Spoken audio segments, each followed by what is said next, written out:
What's up, everybody? I'm David Hain. Welcome to episode 203 of the A to D From Addict to Disciple podcast. If you enjoy this podcast, please like, subscribe, follow, and share the link with your friends, or click on the support link in this episode's description. Your donation of any amount could change a life. If you'd like to get our curriculum, you can get the paperback or ebook of From Ashes to Destiny on Amazon. When we come back, we'll get into this episode entitled Dying Slowly.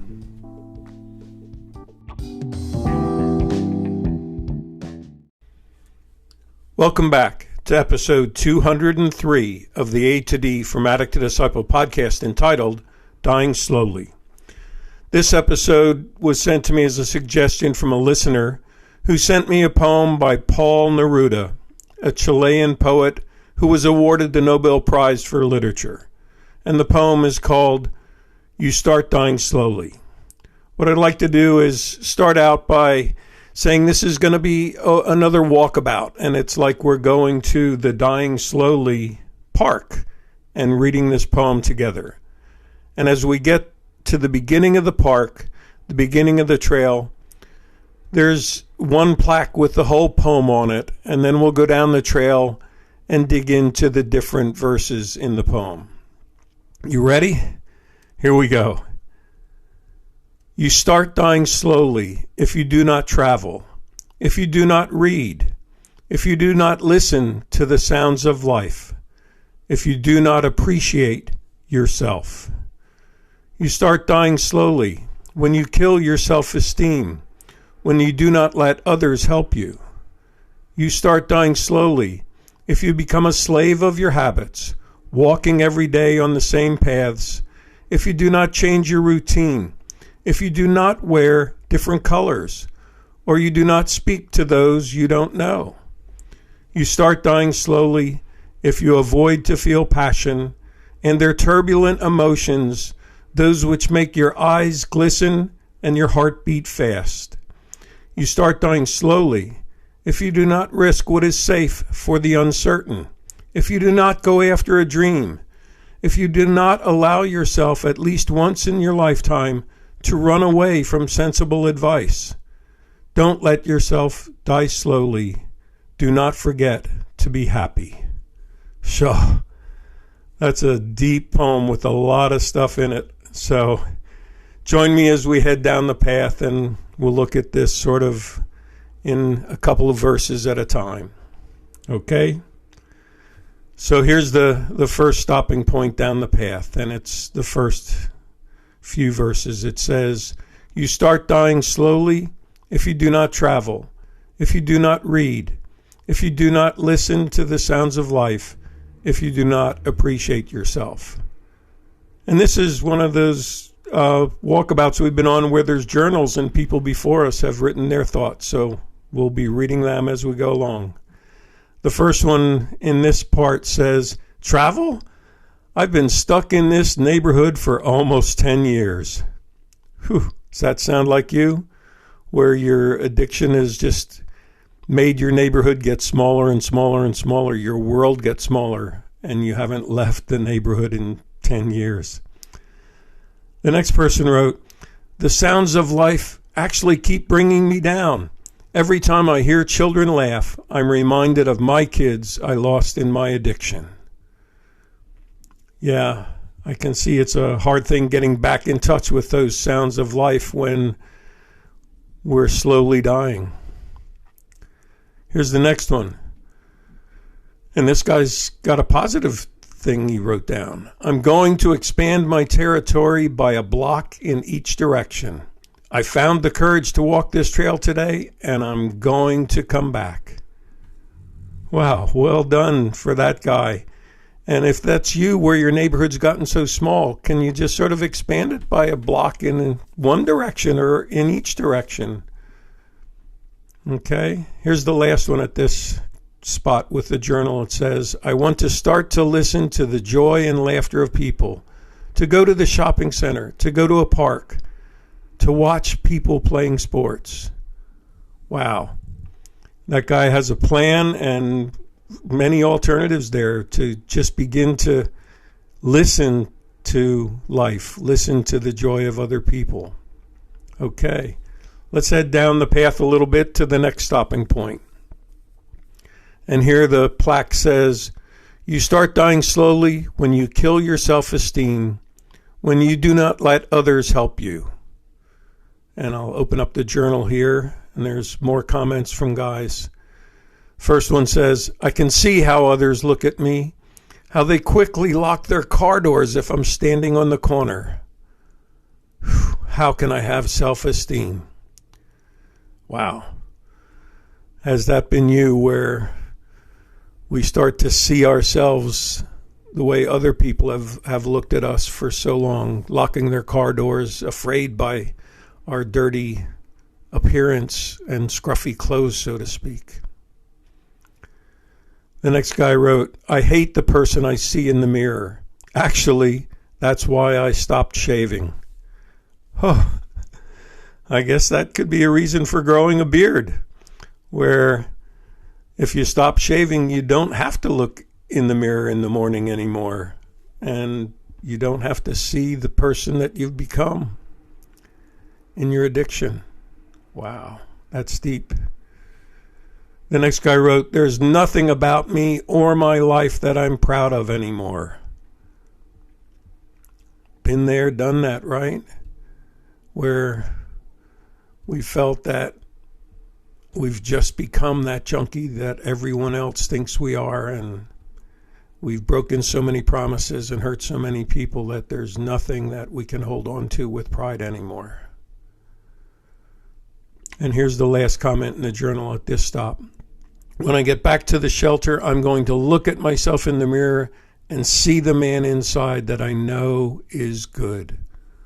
So, that's really a powerful way to end this stop, that we just do look ourselves in the mirror and see that person inside that we know is still deep down inside there. It might only be a small part of our lifestyle now, but we know the good is still in there.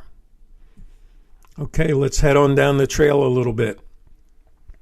We come to the next plaque, and it says, you start dying slowly if you become a slave of your habits, walking every day on the same paths, if you do not change your routine, if you do not wear different colors, or you do not speak to those you don't know.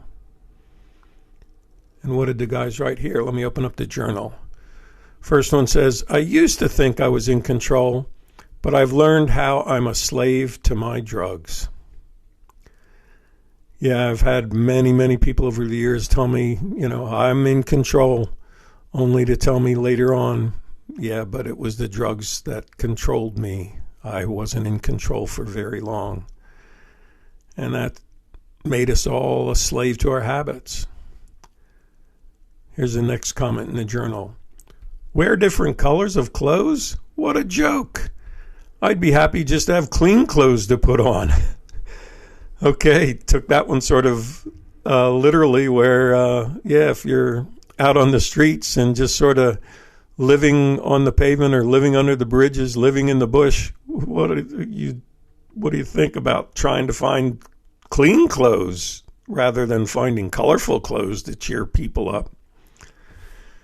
And I think we can look at this, wear different colors, from the standpoint of the expressions on our face also.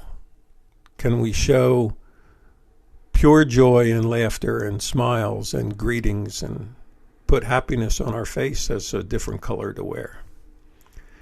Here's the last one in the journal. It says, I'm going to contact my counselor and make a plan to change my routine and eliminate negative habits and the stuff I do that keeps me enslaved in my addiction. Okay, I don't know if this is the same guy in each stop who's got these positive comments, but I'm liking them. And can that be you? Can you be encouraged here to see the slave that you've become and to contact your counselor, your coach, your mentor, your support system, or a good friend and say, hey, do you have time to sit down with me and make a plan? And be honest with me. Let's talk about those negative habits that I'm holding on to, and even the forget the addiction. It's the small habits that I do that keep leading me back to the addiction so that I'm not enslaved anymore. Okay, let's go down to the next stop.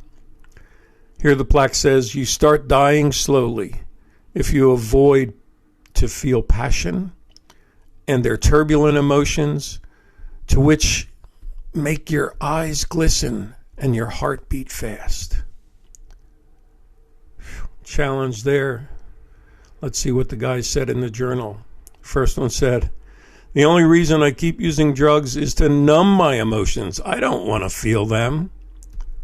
And the second guy said, I'm actually past emotions. I don't get high anymore.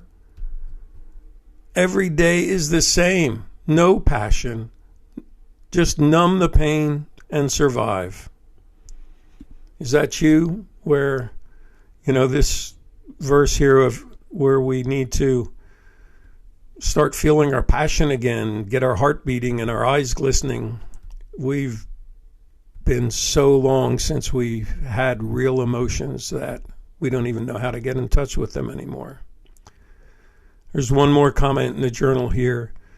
It says, I pray for the courage to share my thoughts and feelings with friends that I can trust. And maybe, just maybe, we could start a small group to do this often. Wow, that's a good plan.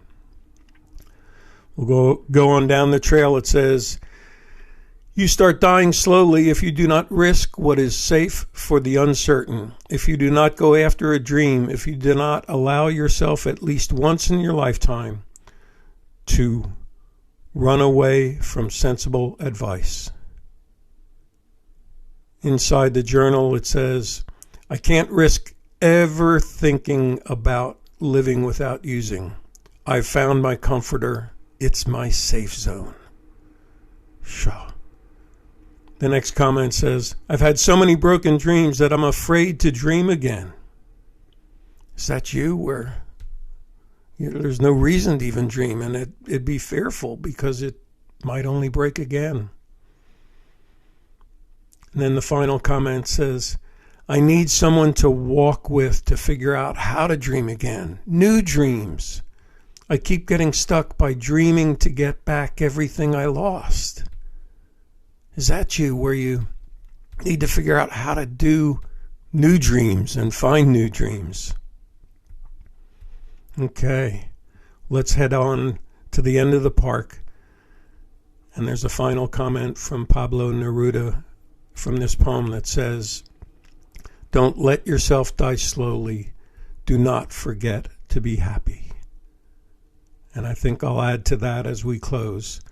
So if you're slowly dying, make the choice to slowly start living again.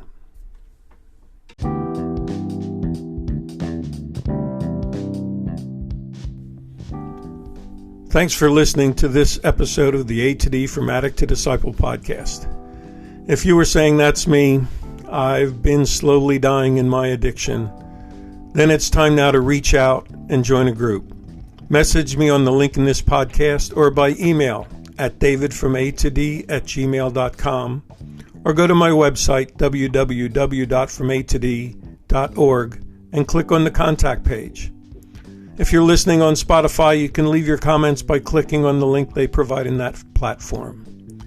Tune in Monday for our next episode, and as always, stay safe and stay resilient.